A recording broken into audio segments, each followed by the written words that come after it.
They did not call it a mistake at first, because mistakes are easy to admit.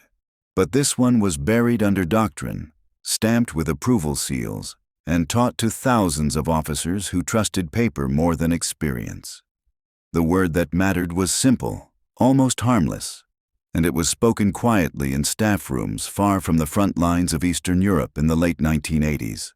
A word borrowed from an older way of thinking about war: taxi. Long before the deserts of Iraq burned on television screens, Soviet instructors were already misreading a machine by forcing it into a category that made sense only if history never changed. As a historian of the Second World War, I've seen this pattern before.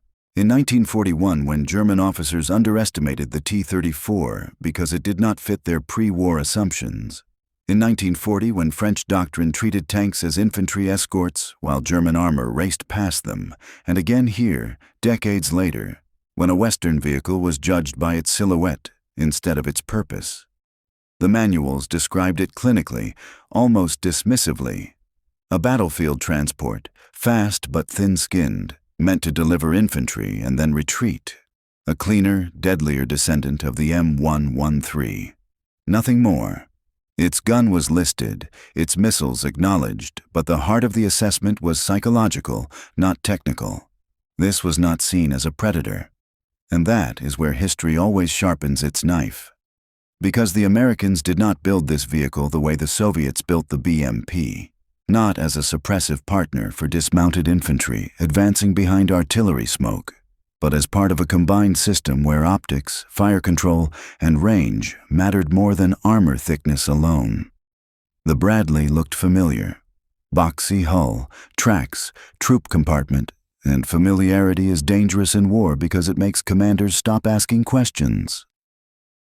Soviet doctrine, shaped by decades of mechanized warfare theory and scarred by memories of Kursk and Berlin, classified threats by role, and once a role was assigned, it was rarely challenged. The gun was treated as secondary, the vehicle as something that could be engaged like its own reflection. That belief did not die when the Cold War began to crack. It traveled. It crossed borders inside training binders and instructor lectures, and found a new home with Iraqi Republican Guard units who learned to fight the way Soviet officers once imagined the next European war would be fought. And this is where the story tightens, because what begins as a word in a manual becomes a decision in a turret, and a decision becomes a range choice, and a range choice becomes death. In the next part, the paper assumptions collide with real optics, real ammunition, and crews who trusted their training right up to the moment it betrayed them. They went to war carrying the weight of every argument that almost killed them, and institutions, like old generals, refused to admit they had been wrong, even as the evidence rolled forward on steel tracks.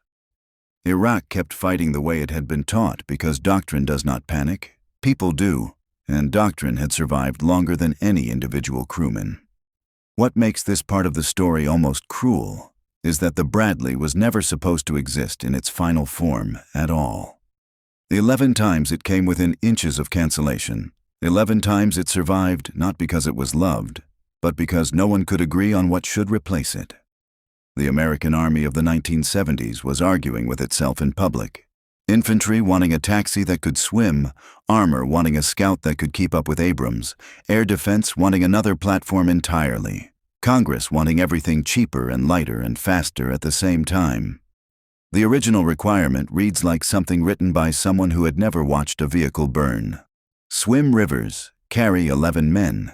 Resist artillery fragments, kill BMPs, carry missiles, fly in transport aircraft, cost less than $500,000.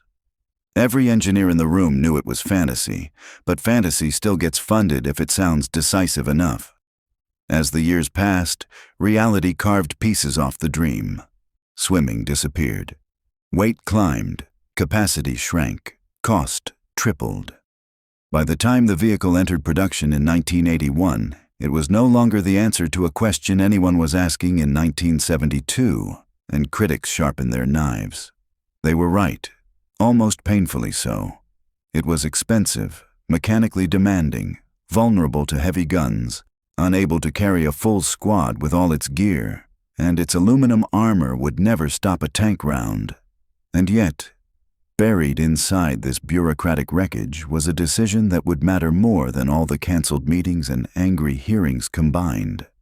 The gun grew teeth.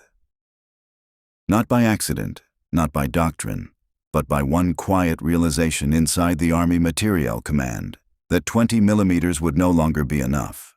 Soviet armor was improving. Spaced layouts, better steel, smarter angles. A 20 millimeter could wound, suppress, scare. A 25 millimeter could kill. The Bushmaster was not born from elegance, but from fear of being outranged, and the ammunition that followed it was chosen for the same reason. Depleted uranium was ugly, politically toxic, and brutally effective. The Soviets knew this. Their intelligence services tracked the specifications, the fire control systems, the ammunition types, the penetration estimates. On paper, nothing here was a surprise. And this is where history repeats itself in its most familiar way, because knowing the statistics is not the same as understanding what happens when a system meets doctrine in motion. After billions spent developing the Bradley, the Army nearly sidelined it again in 1990. Believing tanks would decide the war and transports would merely follow. The Bradleys deployed almost by accident, tied to mechanized infantry units that could not exist without them. Across the desert, Iraqi Republican Guard crews waited inside BMPs, trained by men who believed they understood NATO armor, armed with vehicles designed to fight mirrors of themselves. And now the story tightens further, because the next step is no longer about procurement or intelligence, but about the moment when a 150-gram uranium dart leaves the barrel at over 1 kilometer per second and turns theory into wreckage. A moment that would finally force doctrine to answer for every assumption it had ever made. This is the moment where theory finally collapses under physics, and history stops being abstract. 3,600 feet per second is not a statistic. It is a sentence, because once that uranium dart leaves the barrel, nothing inside a BMP has time to react. Density becomes destiny. Uranium's mass, packed into a narrow rod, turns velocity into inevitability, and aluminum, chosen decades earlier to satisfy mobility tables and fuel calculations, simply gives way. The penetrator does not mushroom, does not slow politely. It stays sharp, stays stable, and travels straight through the vehicle like a needle through cloth, crossing the crew compartment in milliseconds, faster than fear, faster than any human decision. Ammunition cooks off, or it doesn't. Fuel flashes, or it doesn't. Either way, the vehicle is finished as a fighting system before the crew understands what has happened. This is why the numbers matter, not as trivia, but as fate. 33 millimeters at a steep angle sounds respectable on a blueprint. 23 on the turret face looks adequate against autocannons of the previous generation. 18 on the sides keeps the weight down. None of it matters when the opponent is firing a kinetic dart designed for a different century of combat. Reactive armor tiles, the proud answer to shaped charges and RPG ambushes, might as well not exist in this equation. They explode outward, violently and impressively, and the penetrator passes through the blast untouched. On paper, Soviet doctrine assumed symmetry, mutual vulnerability, a duel where courage, positioning, and maneuver decided outcomes. In reality, the engagement envelope was broken. The Bradley could reach out and kill from distances where the BMP could only observe, and once the gap closed, the Bradley still held the advantage. This imbalance was not unknown. The 1989 Soviet ballistics study confirmed it with clinical detachment, round after round, punching through armor arrays that were never meant to face this kind of threat. Recommendations were written, revisions proposed, upgrades discussed. History did what it always does at the worst possible time. The state that commissioned the study ceased to exist. The paper never became steel. The doctrine never reached the people who needed it most. So when the desert morning of February 26th arrived, Iraqi crews fought the war they had been taught, not the war that had arrived. They occupied prepared positions, trusted their fields of fire, and engaged at ranges that made sense against other BMPs. The gun camera footage, fragmented and incomplete, shows the consequences with brutal clarity. Targets appear, range numbers flicker, short controlled bursts, brief pauses, and then burning hulks that stop moving. Some BMPs fire back, their tracers visible, rounds slamming into Bradley hulls with flashes that look dramatic and mean nothing. Ricochets, antennas torn away, external gear damaged, no penetrations, no kills. The timelines are merciless. Seconds to first hit, minutes to annihilation of entire positions. The crews do not withdraw when Doctrine says they should because Doctrine told them they were still in the fight. And this is where the story must go next, because the real lesson was not about a gun or a vehicle, but about how institutions teach men to interpret danger, and how those lessons, once internalized, can be impossible to unlearn even as the battlefield proves them wrong. By the time the smoke cleared, the strangest detail was not how many vehicles burned, but how few Americans died. In every documented engagement I could trace, BMP cannon fire failed to produce a single confirmed Bradley crew casualty. That absence matters, because war is usually measured by losses, and here the silence is louder than any explosion. One declassified report, its commander's name carefully blacked out, describes a moment that reads less like combat and more like collapse. Iraqi crews climbing out of BMP hatches and running before a single round was fired. They recognized the shape, the spacing, the way the vehicles moved, and whatever their instructors had promised them no longer matched what they were seeing through their sights. That scene repeated itself.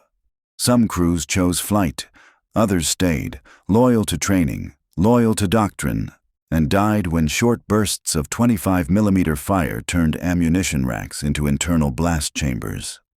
I searched for their voices afterward. Interrogations, prisoner debriefs, anything that captured what those men thought in the final minutes. The trail went cold. Thousands of interrogations exist, but they are fractured across archives, redacted, sealed, or still classified, a bureaucratic fog that erases individual memory. What surfaced instead came indirectly, filtered through Moscow. Soviet military analysis from 1992 references Iraqi after-action accounts obtained through intelligence channels, written in the careful, bloodless language of professionals trying not to admit surprise. Unexpected lethality is how one journal phrased it. Translated, that means vehicles exploding where they were not supposed to, crews dying inside machines they were told could fight back. The irony is almost painful. Soviet advisors had trained these units. Soviet doctrine shaped their deployments. Soviet intelligence delivered accurate technical data on American systems. The failure was not informational, it was interpretive. The Bradley was never supposed to hunt armor. It was supposed to carry infantry, maybe suppress, maybe scout. Instead, it was killing BMPs at ratios that looked like tank engagements. By mid-morning on February 26th, the defensive line was unraveling. Air power mattered, artillery mattered, but the Bradley mattered because it proved something new and dangerous. American mechanized infantry did not need to wait behind tanks to break Soviet-style armored formations. And still, the Iraqi units kept deploying BMPs the same way, because Doctrine does not improvise under fire. When the numbers settled, roughly 100 BMPs were credited to Bradleys, maybe more depending on how you count damaged hulks and shared kills. What startled me during research was how quickly Soviet analysts had the data.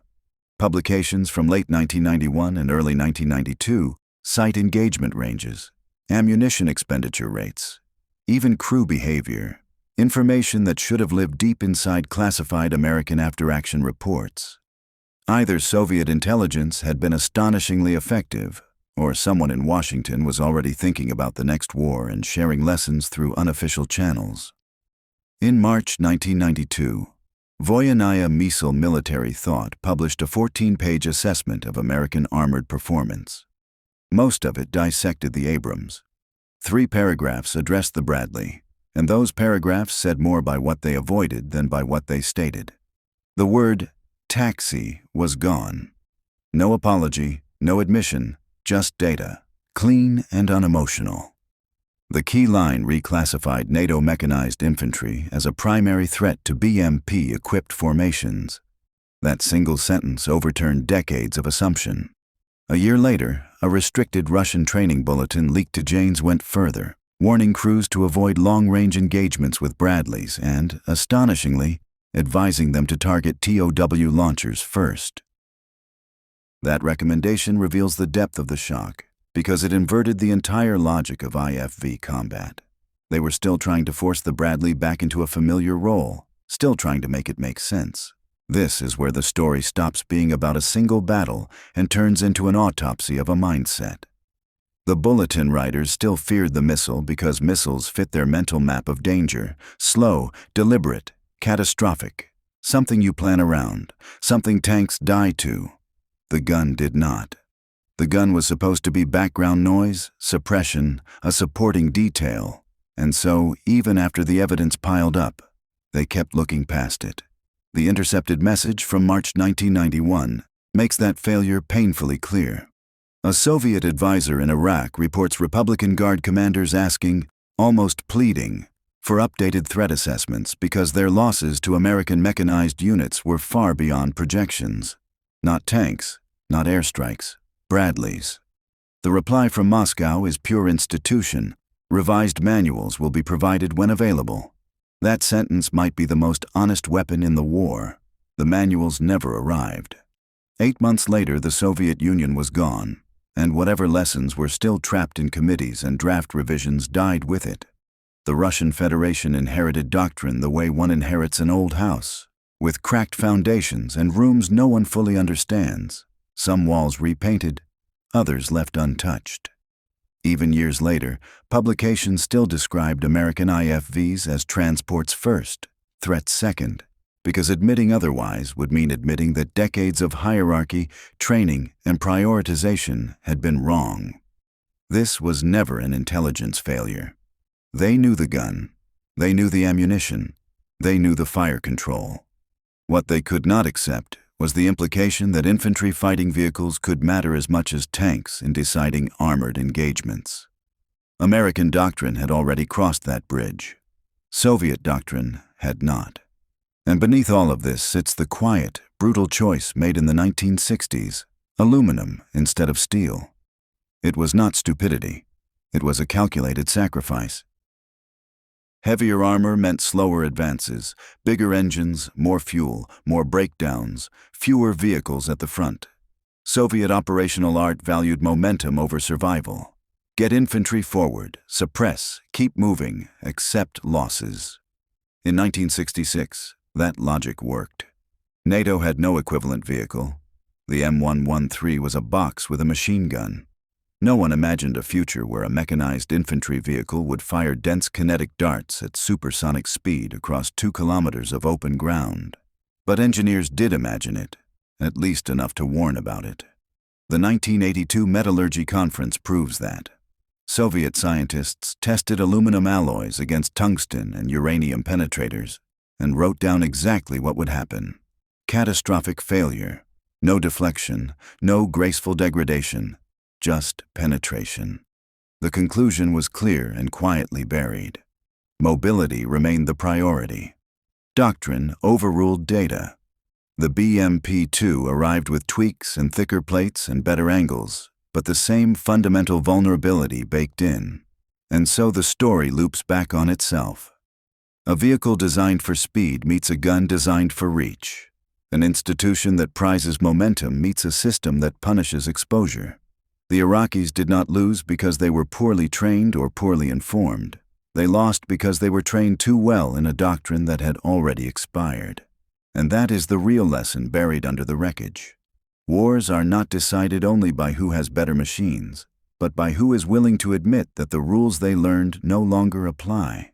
This is where the record finally closes in on itself, not with revelation, but with acceptance. The BMP-3 arrived with better alloys, clever spacing, and the same unresolved truth hiding underneath. Aluminum was never meant to stop dense kinetic darts moving faster than sound. Everyone involved knew it by then. Western intelligence wrote it plainly in the 1980s. Soviet analysts confirmed it in internal studies. Metallurgists proved it on test ranges. And yet nothing fundamentally changed, because you cannot redesign an entire armored family already spread across Allied armies without admitting that the original premise was flawed. The Iraqi BMPs destroyed in 1991 were exactly what the data predicted they would be: fast, light, and fatally exposed to weapons their designers never intended them to face. That does not make the designers incompetent. It makes them loyal to a doctrine that valued speed and operational tempo over individual survival, a doctrine forged in a different century for a different battlefield. Desert Storm answered the question one way for American observers: protection and reach beat momentum when the engagement envelope is asymmetric. Russian theorists likely answered it differently, because doctrine is not just about physics. It is about how a state believes wars should be fought. And so, aluminum stayed. Even into the 1990s and 2000s, BMP variants kept the same material philosophy, with heavier armor offered as an option, slower, less mobile, less doctrinally pure. On the other side, the Bradley crews who proved the point dissolved into paperwork. Their actions survive as numbers, not memories. Over 100 BMPs destroyed, minimal American casualties from BMP fire, ammunition expenditure rates, maintenance notes. The institutional voice speaks clearly, the human one barely whispers. Individual gunners and commanders appear only as redacted names and generic quotes, stripped of sensation, stripped of doubt, stripped of whatever they felt when a target vanished in a thermal bloom at 2 kilometers. One gunner fires on an empty vehicle because orders allow it. One platoon leader mentions surprise at how quickly targets died and then moves on to leadership lessons. That is how militaries remember things that work. The men become interchangeable. The weapon system becomes the story. Somewhere in an archive, gun camera footage loops silently. Somewhere in a manual, the Bradley is still described first by how fast it moves and how many soldiers it carries. The gun gets its paragraphs. The missile gets more. The lethality assessment is cautious, compressed into 4 sentences that never quite say what everyone already knows. Avoid engagement beyond 1,200 meters. Treat mechanized infantry as a serious threat. Prefer tanks and missiles. The word taxi never returns, but it is never fully buried either. The lesson is written, but softly, as if afraid to offend the past. And that, more than any penetration table or kill ratio, is the final truth of this story. Wars can prove a doctrine wrong in 90 minutes, but institutions can take decades to fully admit it, and sometimes they never do at all.